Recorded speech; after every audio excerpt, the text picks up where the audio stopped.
my name is Chloe and welcome to my vlog about, well, it's kind of like a one-time off vlog. My vlog about The Green Mile.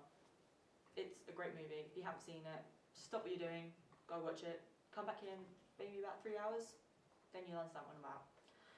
Basically, this film is pretty much a tearjerker. It's probably one of the most upsetting films in the history of the world, and I'm just going to stop there. In this vlog, I'll be explaining to you a little bit about the plot, probably crying about it, giving you my opinion on it, giving you a few facts. So just sit back, relax, listen to my voice. It's not the most pleasant voice in the world, and enjoy my crying face. It's almost as good as Kim Kardashian's. The Green Mile is a movie based on Stephen King's novels. I've never actually read any of his books. I mean, they kind of don't interest me, so I keep meaning to read Carrie, but I keep getting put off by it. I don't know. This film was made in 1999 and was directed by Frank Darabont. He also directed on The Shawshank Redemption, which is a side note, that is an A-star film as well. This movie is primarily based on two people, Paul Edgecombe and John Coffey. Edgecombe is a slightly cynical veteran prison guard who works on Prison Row amongst his colleagues. Percy, who's a violent and perverse person who's generally stuck up. He's got one of those faces you really want to punch as well. And there's Brutus.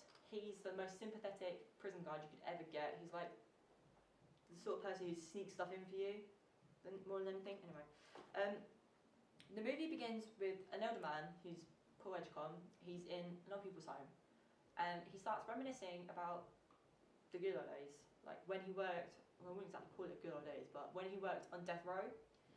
And he worked on a specific death row called the Green Mile. It's primarily called the Green Mile because the floor was bright green and it was like a mile to walk to your death. See what they did there. Anyway, he thinks back more specifically to the time of John Coffey's alleged murder trial. Well, he was accused of alleged murder basically, and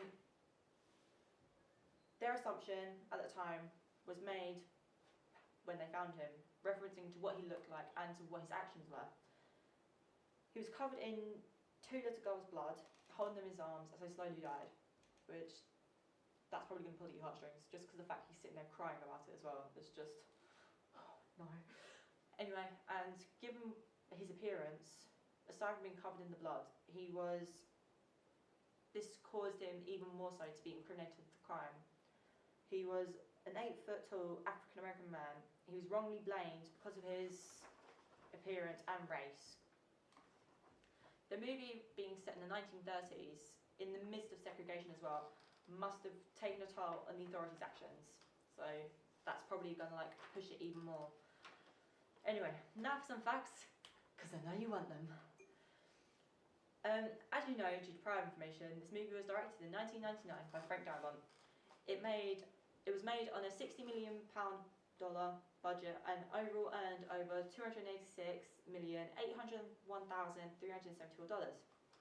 The cast included quite a few well-known actors, such as Tom Hanks, Michael Clarke Duncan, David Morse, and Bonnie Hunt. There was a few more, but they're kind of irrelevant to the plot, so you know.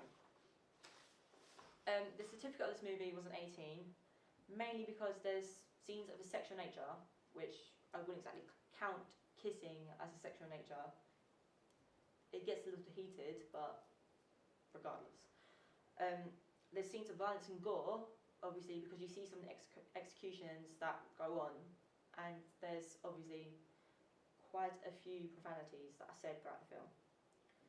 To ask my opinion on the film, it would definitely be a positive one. My mum showed me it, and I was pretty hesitant to watch it because it's about 3 hours long, and let's be real here, I can't even sit still for 10 minutes, so 3 hours, kind of a miracle.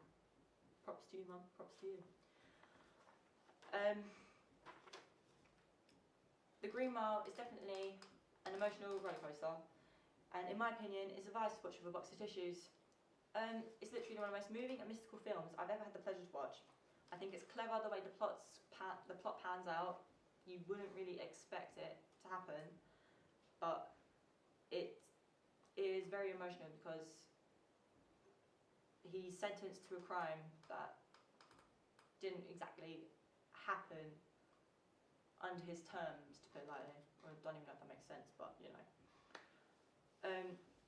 It tugs at you even more because you know there's nothing that no one can do about it, and you know the truth throughout most of the whole film. So, you know, he was just caught at the wrong place at the wrong time, basically. What can you do? I'll catch you later. Bye!